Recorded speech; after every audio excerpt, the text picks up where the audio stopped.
This is a very special friend of mine who I have admired for a long time, and I've learned a lot from him. It's Ellis Ivory, and he's the founder of Ivory Homes. And he's going to talk a little bit about his history and how he got to be president of Ivory Homes. Probably talk about a little bit about the TerraCore days and some of those things. And he graduated from the University of Utah, and he got the Senator Thomas Award as the outstanding graduate in political science. He's married, and he has, let's see, 1, 2, 3, 4, 5. Seven kids. Seven children. And he's been a partner of Roger Boyer, was involved in TerraCore. He served as a mission president in Manchester, England. And you're still doing the park. This is the place. Yeah, this is the place, Monument Park. He's in charge of that. And you're still on the Deseret News? Nope. No longer on the Deseret News. Okay. But was on the board of Deseret News. I was the chairman. I was there for 13 years. Yeah, for 13 years he ran a newspaper. And so now that we're all here and you've got your name tags out, let's give a big hand to Ellis Ivory. Well, I walked in. I didn't think with this kind of weather that you'd even be here. What are you doing here? Are you crazy? And so I brought my own audience. This is my granddaughter Emily Ivory, and she was willing to come along. And so I'm going to go back and do they call you Rick or do they call you Mr. Lambert? They call me Rick. Okay, good. Anyway, as he indicated, I'm going to go back. I got to give a background of history because the subject is entrepreneurialism. Is that the subject of this class? Yep, right? Entrepreneurship Forum. Okay.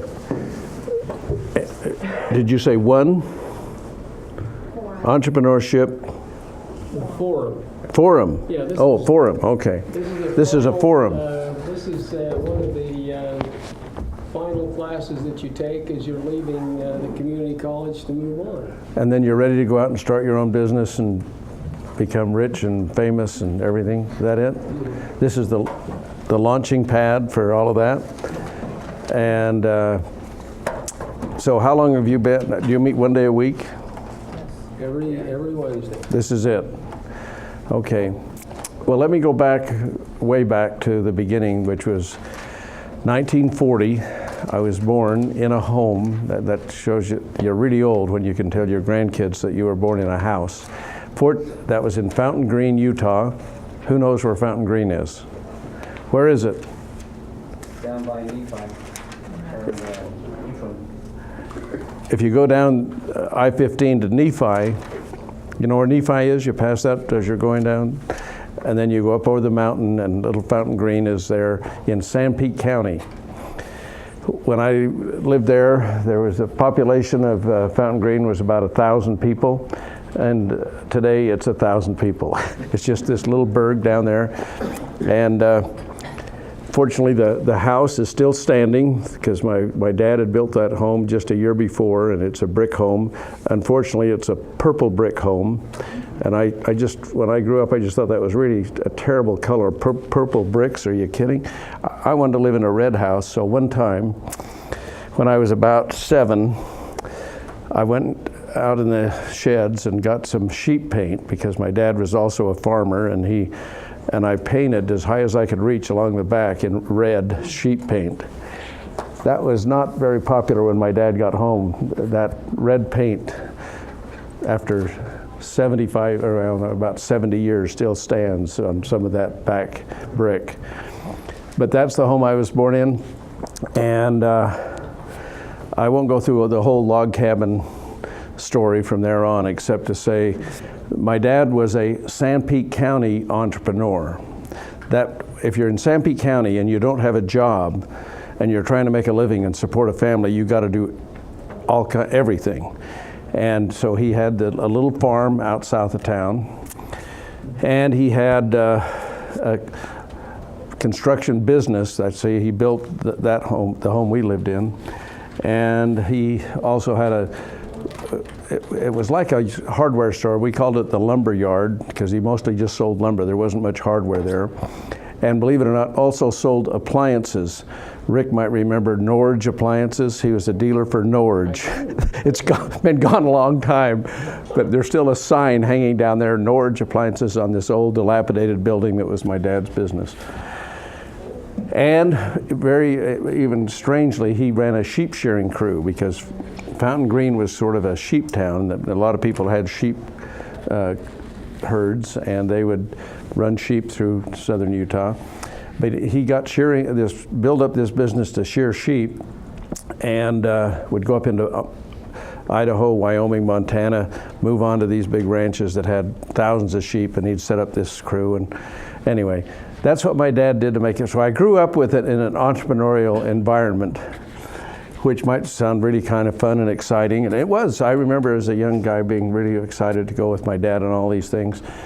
But it didn't always work out great. This was during the war and after the war, and there was lots of building going on after the war, and then everything collapsed. And to make this story sort of short, when I was about 17, well, no, I guess, let me go back to when I was 15, my dad's business just totally went in the toilet. He lost everything except for he had 2 trucks that he had payments due on him. You know, he didn't own them free and clear, but that was all that was left of his construction business.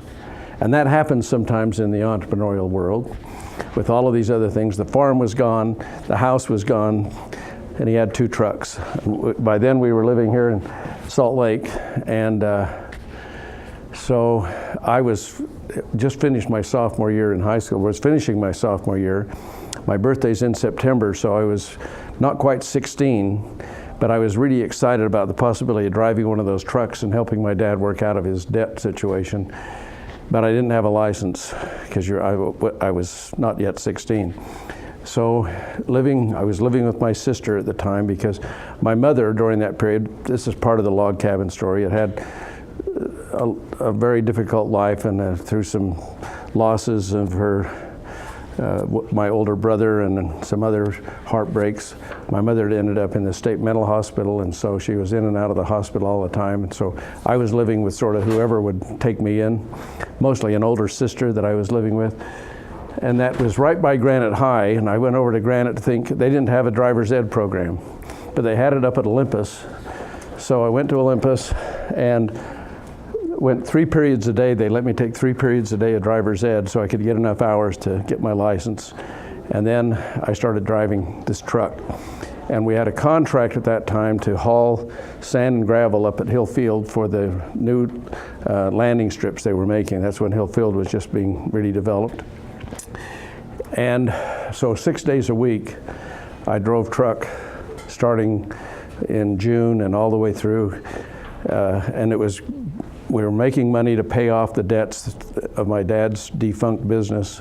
And then school came, but I just kept driving. So I was a high school dropout as a junior. I didn't go to school in September, October, and we were really making pretty good money and paying off lots of the debts until in November, my dad went to pick up our check for that last month, and lo and behold, the check had been garnished by one of the creditors, and there was no money. So we couldn't make our truck payment, couldn't buy gas, so we had to get rid of one of the trucks. So now I didn't have a truck. What do I do? Well, it's almost Thanksgiving. Well, I guess I might as well go back to school. So I went to Granite High because it was just down the street. That was my third high school. I'd gone to Moroni High School at the beginning of my, anyway, that's a long story, but I just want you to know that one of my dreams when I was driving that truck for those 5 months every day, from get that first load, if you could get 18 loads, if you could get there by 6:30 in the morning, driving from Salt Lake up to Weber Canyon to load up the truck. All that time I was actually dreaming about someday maybe I could have my own truck, you know, an 18-wheeler, put it on the road, drive that old truck. It was just that was my goal, and nobody in my family had ever gone to college or had talked about that, and so but I go to Granite, and there was a teacher there that was really important that I signed up for the classes, and I'll tell you that was kind of tough because I hadn't been to school, you know, especially classes like biology. I was never very good in science or that, but you had to take biology and things and try to catch up 2.5 months and still get through. But you know, studying seemed kind of easy compared to driving a truck about 70 hours a week. So I got kind of motivated to learn and to do that, and I got some good grades. And this one teacher said, you know, you really ought to go to college. And not everybody at Granite went to college back in those days. And so, well, they still don't. There isn't even a Granite. So, but anyway, he said one thing that I really remembered. He said, when you go to college, he said, you'll learn some things there, but the more important than anything you learn will be the people you meet and making association. And he said, don't forget that. And so, again, kind of a long story about this happened, but through that year, I was starting to make a lot of friends, and this one fellow, his name was Jim Dunn, and he was one of the quarterbacks on the football team. Lavelle Edwards was our coach, incidentally, but this later, Lavelle Edwards said all the interviews he ever had after he became a Hall of Fame coach and won the national championship at BYU and all that, he said, I never told anybody my record at Granite because he was that was the only place he coached before he went to BYU as an assistant. But Jim was he was second string quarterback, but he was the junior class president at Granite, and a very popular guy, and he became a friend. And when the spring came, now mind you, I'd only been to school there about 4 months, but they were having elections for the student body officers for the next year. And Jim said, you know, it's always a girl that's a vice president. I'm going to run for president of the student body because he'd been the junior class president. He said, why don't you run for vice president? It'd be kind of a kick, we'll kind of run together. And I said, well, that sounds like something fun. So I did that, and I had this campaign all about, you know, Ivory. I had Ivory soap, clean up the school with Ivory. I mean, I had the Ivory tusks. I had, you know, hung some wash out along the line, just a whole bunch of corny stuff. Well, the election came, and I won and Jim lost. And it was really funny. I'd go up to people, you know, during this campaign period and say, you know, who are you going to be voting for? Well, you know, I think I'll vote for Ivory. They didn't even know who I was. I think that's why I won, you know. It was kind of a corny campaign, and so, but through that, I started meeting lots of other people around that have student body officer meetings with other schools, you know, and I met some of these guys in the other schools. And so when the next year came and I decided to go to the University of Utah, and was lucky enough to get a scholarship. You know what tuition was then? $200? $100 a quarter. $100 a quarter. But even so, that was $100. That's still a lot of money way back then. And I decided that through another friend, he was going to go through Rush, and so I went through Rush to join a fraternity, and luckily got selected to be in the Sigma Chi fraternity, and there I met all kinds of people, again, fulfilling this idea that how important people are in the associations that you make.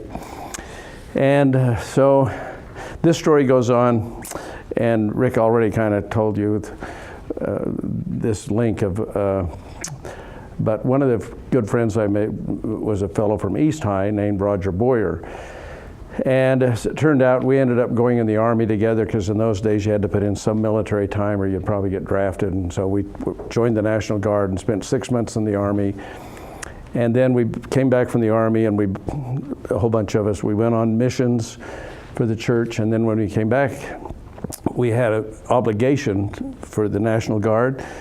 And one day out at Camp Williams, when we were at summer camp, and we'd been back from our missions now about, half a year, Roger and I were talking, and we said, we need to meet some new girls, because we were kind of tired with the other girls that we'd been, so I said, look, I'll tell you what, I'll think of somebody that you probably ought to go with, and you select somebody. So I can't remember who it was that I lined him up with, but I lined him up with somebody. He lined me up on a blind date with this girl named Katie Stoll. And shall I tell the whole story, Emily? If Katie were here, she would tell you the story. So I knock on the door on Stratford Avenue, and this girl who was a student at the university. And she comes to the door, and she has on a blue and white check dress. Well, the guys that were out in the car, there were two other couples out there. There were three of us going on this date together. And so this is in the days also before seat belts. Okay, so we come out, and when she gets in the car, these guys are sort of chuckling, and she didn't know why that was. She thought it was kind of rude, here's their new date. Well, what had happened, and I'd told these good friends, it wasn't Roger, it was two other friends that were there, but I told them I had this dream. I was going to marry a girl that was running through a cornfield in a blue and white check dress. So I really had this dream, and here was this girl I came out with that I'd just been lined up with. Well, that was in June, and the next February, Katie and I were married. I had to marry the girl that I had dreamed about in the blue and white check dress. Okay. That became kind of, that was really important, because two things happened during that period of my life that have a lot to do with any success that I ever had. And one was that I went on a mission for the LDS Church, and I just got to tell you that changed my life more than probably any single thing up to that point, because once again, dealing with people and learning and practicing everything of, getting up in the morning, the routine and the discipline and everything that represented was just something that I had not had in my life until then. People get it a lot of times. You might think I got it in the Army, 6 months in the Army. No, I kind of hated the Army, frankly, but the mission thing just fit, and it was just a wonderful experience. And the next thing was marrying this girl, Katie. It was just absolutely, from that point then, I'm still going to school, and she was working. And this might be an interesting sidelight, because the first home we got was a home, what had happened also, my dad's business never did recover. He filed bankruptcy and lost everything, and so, there was no credit. And so what do you do when you have no credit and you've got no capital? Well, you become a real estate salesman. Often. No. Yeah. It's easy to become a real estate salesman. You take a few classes, take a test, and you're a real estate expert. That was one of my pet peeves about the business of real estate. I hope if some of your parents are real estate sales, anybody? Oh, don't raise your hand. There's lots of really good real estate agents, but there's lots of them that just get in and don't really know much about what they're doing, because it's a little too easy to get into. But anyway, my dad had become a real estate salesman. And he had always talked, maybe we'll just start our own real estate business. And so that happened when I was still going to school, and he kind of convinced me. Just the same month that we got married, February 1964, that same month I passed the real estate test and started selling real estate, or tried to, and for 6 months my total income selling was $550. Now, even though that's a long time ago, $550, which would average under $50 a month, didn't quite make it. Fortunately, my wife was working, and she was making a total of $240 a month. That's hard to believe, but it was like $1.50 an hour. That's wages back in 1964.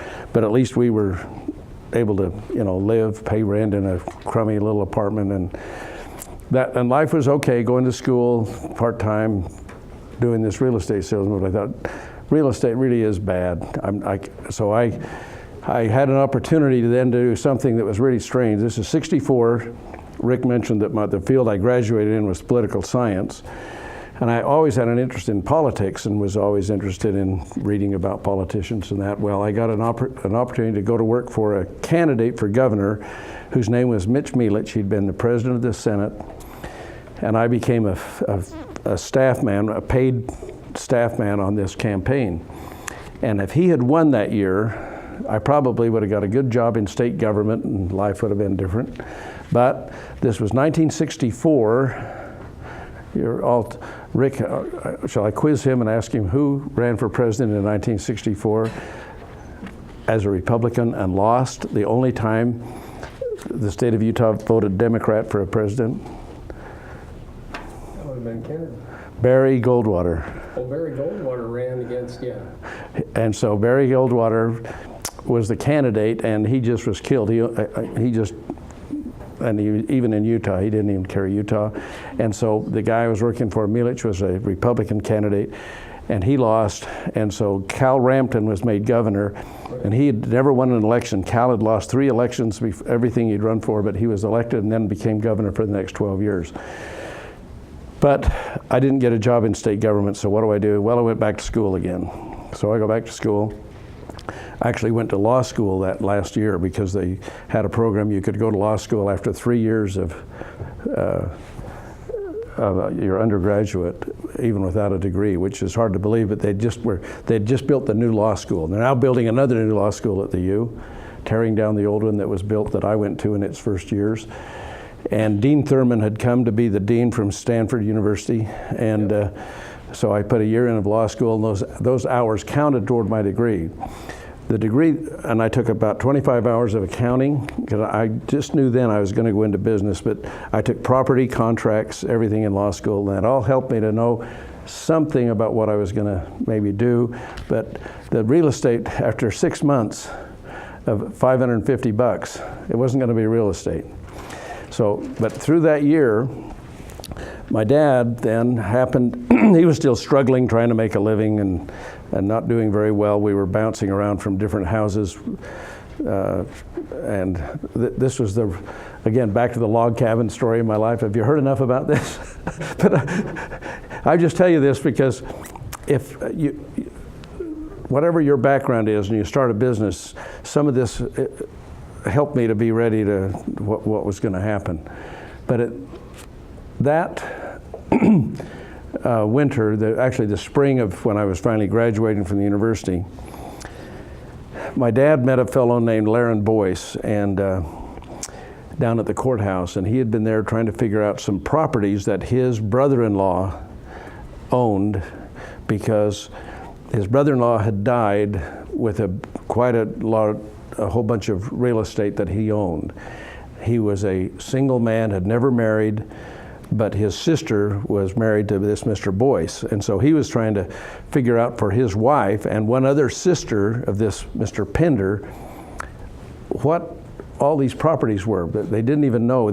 His home was on 9th Milton Avenue, and what happened is he owned about several $1 million worth of properties that he had bought for taxes, and he was just kind of a hermit guy that lived in this little house. His house later sold for $12,000 back in those days. But he had all this property, and my father became friends with this guy and ended up going to the court, and our little company that I still had my license, and he had become a broker, and it was called Ivory Real Estate Company, then became the official agent for the Pender estate. And so we started selling these pieces of land that he had bought for taxes. They were in several counties of Utah, Clark County, Nevada, and 4 counties in California. And in those days, I mean, it was hard to believe this guy lived in this little crummy house, but he had just acquired all this property.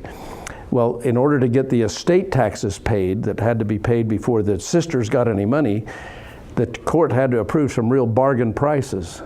So through this fluky thing, we had a product that was very, very, very important to have a product that was kind of unique in the market, because in those days, this is 1964, that period was a very slow period for the economy of Utah. It was kind of struggling, and nobody was really wanting to buy land, but we had a really good price, and I had then become acquainted. I'm back to who do you meet in school? I had become acquainted with some of the guys that were a little bit older, who were now their families, and they were in businesses, and they had some cash or some credit to buy property. So the combination of my dad figuring out the land part of this, and then getting salesmen, my second year in the business, this was 1965 now, as I graduated, instead of making $550, that year I made $36,000, which was in commissions in selling this property. Man, I really like this real estate business now. This is the thing to be, you know? And so from there, I ended up going through several different projects of selling land, and finally getting to developing land in the late 60s. And that period, again, Utah was starting to grow, and the 70s were coming. Now I'm going to go back to something again that really happened that was very interesting as we see the increased valuation. I was telling you all these low prices, $12,000 for a house, and the income was very low for people, you know, because the economy hadn't really started to go any place in the country, let alone here. Well, in the 70s was probably the greatest. In my lifetime, there's been two amazing periods where real estate prices have just exploded. And one was in the 70s, and the other was 2004 through 2007. You've lived through that last, you know, when house prices just went boom, and then they went thud in 8 and 9, that especially all over the country, but even in good old Utah. But back in the 70s, and this is very important for any business you're going to go into. If you go in business, you've got to, I did want to not just tell stories, but I wanted to give you a few principles. And this is a very important one that you don't want to miss. If you're going to go into business, don't go into the same business that everybody and their dog is going into. You know, the competition is your biggest enemy in entrepreneurial activity. And in those days, most of the guys that graduated from college, you know what they were doing? They were going into two things. One, stocks. Everybody and their dog became a stockbroker. And there'd been a pretty good market period, and they jumped in that. And just as soon as they got in, all of my friends except one, and I bet I had 10 friends that went into the stock business back in the 60s and late 60s, and there's only one of them that stayed in it, because there were too many of them and the market kind of plummeted. They all became insurance agents. And everybody was trying to sell you insurance. And so those are two things I didn't go into, but nobody was going into real estate, because it was sort of this, again, especially nobody that graduated from college was going to go into real estate when all you had to do was go take one class and take a test, and you were all of a sudden a real estate expert. But that's what I did, and but during the 70s, and this is, you need to know, first of all, that beware of competition. Secondly, try to really be smart enough to think about the market, and you can study and read, and the market for whatever product, whatever business you're going to go into. And during that period, I recognized something, because in 1968, after Katie and I we'd been married now 2 or 3 years, we wanted to buy a house. Well, we found this little house that was a duplex, and this is going to introduce another principle. It was up and down on 2616 Wilmington Avenue, just off Foothill, and north or south of 21st South. And this little home, it was a 2-bedroom home up, and then it had an apartment in the basement you could rent out. And the price was $18,000. The house payments were $140 a month. The interest rates were low, like 4.5%. And So we applied to buy this house. Well, we go through the loan application. There were two problems. One, my wife, this might have been a little before that because my wife was pregnant with her dad. Her dad was our first child, and Katie was pregnant, so even though she was making this huge $240 a month, if her income was going to count, FHA, the Federal Housing Administration, which was the only place you could get loans in those days, they had a requirement that if in order to take the woman's income and count it on a loan, you had to have a doctor's certificate that you could not have children. Well, my wife was going to have a hard time getting that since she was already pregnant. But isn't that amazing? That shows you how far the world was. But in the late 60s, that was the law of the land, that you could not, so they wouldn't take basically any possible mother's income. And truthfully, during that era, there were very few mothers that worked. Mothers just stayed home and had kids every year like we ended up doing. That was what mothers did. And so the reason that's important is because in the 70s, I knew that would never last. And I knew that when that changed, there was going to be a dramatic change. And it did. Finally, the rights of women came into being, and that was done away with in the 70s. And what that meant was suddenly household income almost doubled. Women didn't make as much usually as men. They still don't. That's one of the problems in our society. All you ladies, you'll get that corrected in your lifetime. It hasn't been done in mine, but it should be.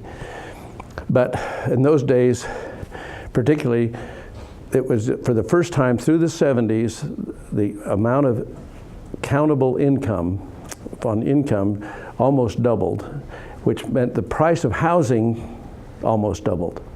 And so that's why in the 70s you had the greatest increase in the history of the country in the valuation. So homes that in the beginning of the 70s were selling for $12,000 are selling for $20,000. And appreciation is the great friend of the business when you're out there selling land, lots. And so we had a great run, and during that period I started hiring lots of good people that would come in and wanted to get in this business. These were some of the stockbrokers and the insurance guys that had all fallen apart. So through the 70s we built the business, and we also started developing lots. But the last thing I wanted to do was build houses, because my poor dad, I'd seen him go through the whole ringer, and I just thought, man, with houses, people are always coming back on warranty. You got to go fix their toilet. You got to fix their driveway. That's the last thing I want to do, is be a home builder. I didn't know any, even though I'd worked in construction a little bit, I'd worked just enough to know I didn't want to do that. I'd been a hod carrier. That was hard work. So the last thing I wanted to do was build homes. So, but develop lots. We'd buy pieces of land, get investors together to buy a block of land, chop it up into lots, put in the roads, the sewer, the utilities, and then sell the lots to builders. And that business we did all through the 70s.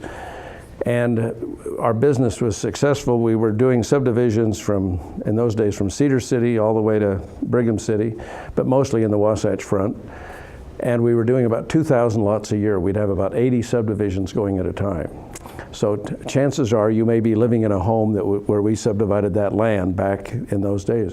That represented about 20% of the Utah market. And we were not, and happily never building a house. 1979, Rick mentioned that we got the call, knock on the door, to go on a mission. And so Katie and our 7 kids, including her dad, who was then 14, we went on a mission to England for 3 years. Mind you, that was 1979. Do you know anything about your economic history of Utah? 1979 was just where the rocketing interest rates were taking off. And by the time we came home in 1982, interest rates had gone to 18%. Do you remember hearing that history? Gulp. Remember it well. You remember it well, Rick? Yeah. And you try selling a house with an 18% interest rate. So we're developing lots. Builders, what happened to the builders? They were going broke fast. And so they would have had contracts to buy, 30 lots this year. By the time they bought 5 lots, we never see them again. And before you know it, they're gone. They're bankrupt. They're gone. So I get home, and what we had was all these subdivisions with lots that were just sort of half built. We had, in fact, the homeowners that had bought some of these lots from these before the builder went out of business. Back in those days, they'd put signs out on their front lawn. My builder is a crook, or this home was not built according to FHA standards, or I've never seen a warranty call from my builder ever since we moved in. They were just hating their builders, and in the meantime, next door were 4 lots with weeds growing. So 1982, what do?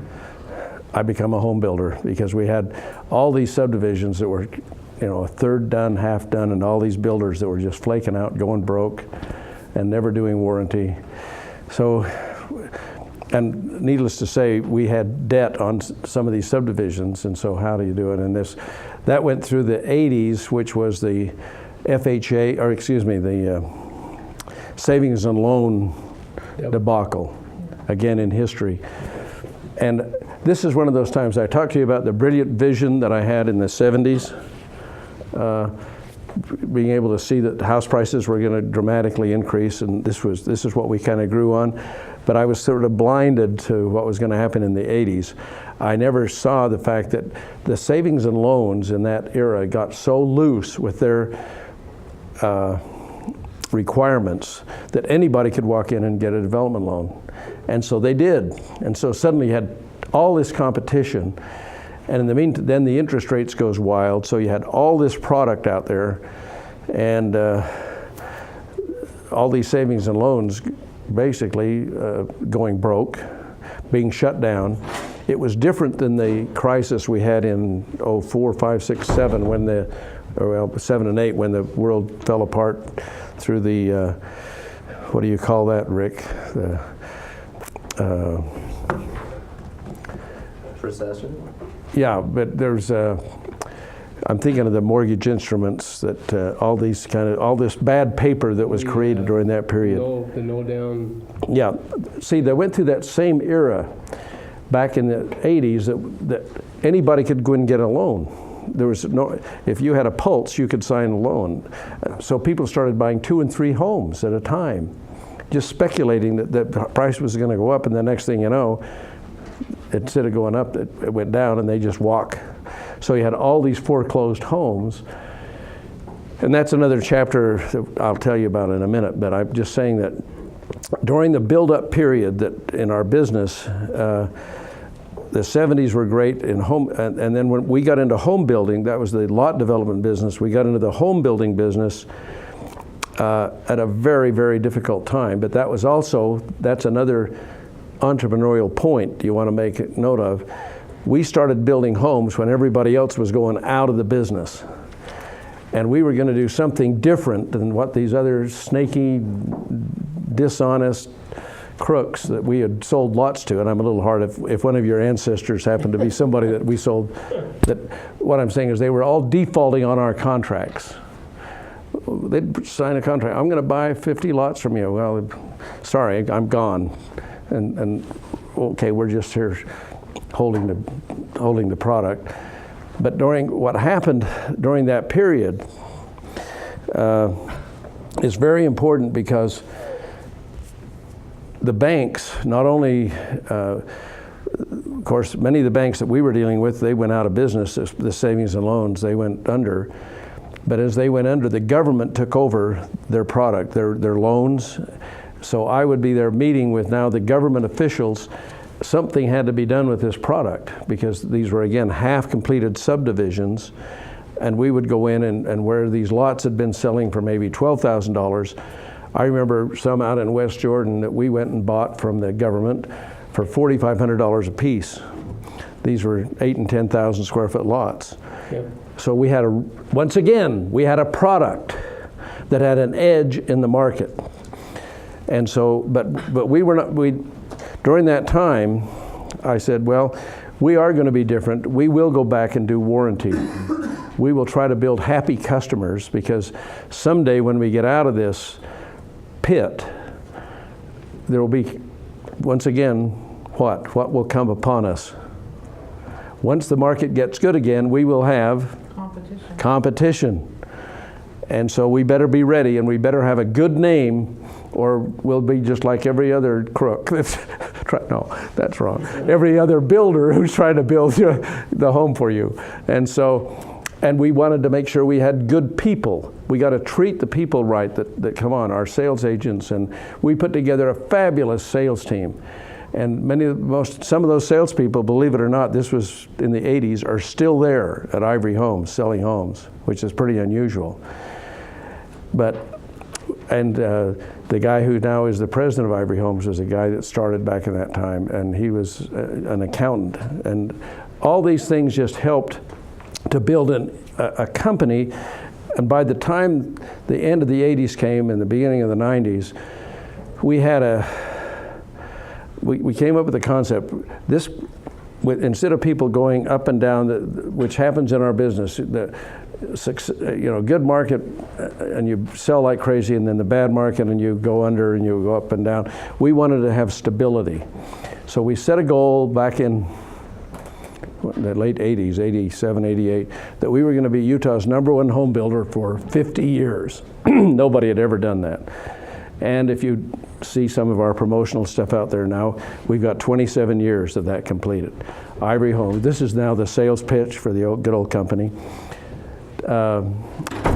Ivory Homes has led the Utah market for 27 years in a row. Are we done? We're not done yet. Want them to ask you some questions. Oh, yeah. But also, one of the points that you said was finding that niche in the market and looking for those opportunities. And I want you to tell me and tell them what you think are possible niches in today's market. Well, before I tell you that, I need to say this, that my vision of the market, or of the marketplace in general, is very narrow. I don't set myself up to be a guru of understanding the broad marketplace. I appreciate that. And I know, for example, most of the hot things for the last 20 years have been tech. And I'm just lucky to have a cell phone, you know. I do not do tech, and I don't understand. I don't do software, you know. I mean, I barely email, you know. I mean, so I'm an old guy who doesn't do. Fortunately, we had good people in the company who did build that into the business. But so as far as I have a hard time, Rick, in talking about anything except real estate development and that area. No, that's fine. And So, what I'm saying to you is there any area? Only so much land, Yeah. and it's not getting bigger, but the population continues to grow. And the truth is, I know there's still tremendous opportunities in the real estate business in this state, and certainly any place in the country. It's just that the numbers changed dramatically. When I was talking about some of those lot prices and land prices, it's just so dramatic how it changes through time. But that's why it's still a business, but it's a business that takes all kinds of different assets, I guess, or qualities, characteristics that you have to succeed in it. But what do you do? And I've given some talks up at the university as well when people are interested. So how do you get started in the business? And even though I was lucky that kind of started on my own and through a period of time and always was my own boss, I wouldn't recommend that, frankly, now. I mean, the numbers are so much more difficult and the credits and everything, even though it was tough in our time. If you're interested in that area, or I would say this in general, even if you want to be an entrepreneur, the best thing you can do is get some experience. I want you to know that through these years, not everybody has stayed at Ivory Homes. We have also been the spawning ground for lots of competition. And that's okay. I always have said to people, I don't know if the company, I don't think they still do this, but I would say whenever anybody was hired, I'd say, and remember, it was easy for you to walk in this office, and it's just as easy to walk out, and you won't walk out with a knife in your back. We just hope whatever you walk out to do, you'll be successful and happy, because we want people to be happy. Our business was built on people, and your business is going to be built on people. And if you can go to a company and get experience, that's still the best thing that I would suggest. Is that a good kernel? Yep, and one of your character traits that I've known forever is that you're competitive. And so I'm going to open it up. Land is a very limited resource. Do you see Salt Lake City expanding more into like daybreak communities or becoming more of a multi-residential? Well, see, I've never believed that land was that scarce. And let me put it this way. I don't know if you've ever heard of the prophecy. Brigham Young made a prophecy that the day would come when there would be more people living west of the Jordan River than east. And that has not happened yet. If you go through the Salt Lake Valley, there's still more residences east of the Jordan. But and that's where the growth is. But both of them, and you see, our company has spent a lot of time on the east. We're buying little old houses, and the neighborhood I live in, just south of what was the Conwood Ball, we've torn down 12 homes and built new homes in their place, because that's what's happening all over. And we always have little 3 and 4 and 6 home little developments in that area. So, and this is going to keep happening on the east side with redevelopment area, and there's tons of land still, more than you'd ever believe when you really look at the west. Yep. So my home was actually built with Ivory Homes. So it was Majestic Ridge Circle. Were you a part of that? Nope. But that must be then fairly new, the last. Yeah, that's in the Granite Heights area. I was 4 years old, and there's still a lot, and we actually built our home there and stuff. So. Did they come? It's kind of interesting because we started. I'm going to tell you a thing about Emily's dad again, because when Clark went back to Harvard Business School after he'd been selling for us for a couple of years, and when he got accepted to Harvard, he'd always kind of dreamed to go there because Roger Boyer, my partner from way back, he had gone to Harvard, and I have 3 brothers-in-law who've gone to Harvard Business School. So Clark always had the dream he wanted to go to Harvard. He was married and had 1 or 2 kids, Emily, when they went back. 2? Yeah. She's number 3, so she came after Harvard. But when he got that acceptance, I said, why don't you just hang that on the wall? I mean, Clark was a great salesman, was doing a really good job, and I thought, you don't need to go back and spend all that money to go to Harvard and waste 2 years of your life back there. But he went back, and I never thought I'd see him again, but he then, after being back there, decided he wanted to come back in the business, which he did. And then that was 88, 89, and then in the year 2000, I sold the business to Clark because that's when I'd had enough. I was then 60, and I figured I'd ridden this. I felt like I was about 100, and so, and he really is a good manager. So I said, okay. He wanted to keep growing, and I said, well, you know, I think things were really great. Our business was solid. And I said, why don't we just kind of slow down and he said, well, because we need to keep buying land. And he was so enthused, and I said, but you know, I really think it'd be better. And he said, yeah, but I'm 35 years old. So I said, well, okay. So I, that day, contracted to sell him the business, which he did. And to show you how good Emily's dad was in doing this, in that year that I sold him the business, our sales were about 150 million. 2007, the company did 480 million. So in the meantime, I was off being a newspaper man, working, running the Deseret News thing, just again, and doing other fun things because, you know, I love this state and this community. And what I've tried to do for the last 15 years is do something to help build it. And I hope you'll all come up all the time to This Is the Place, because that's what I do. It's just I'm the director there, but it's a volunteer job.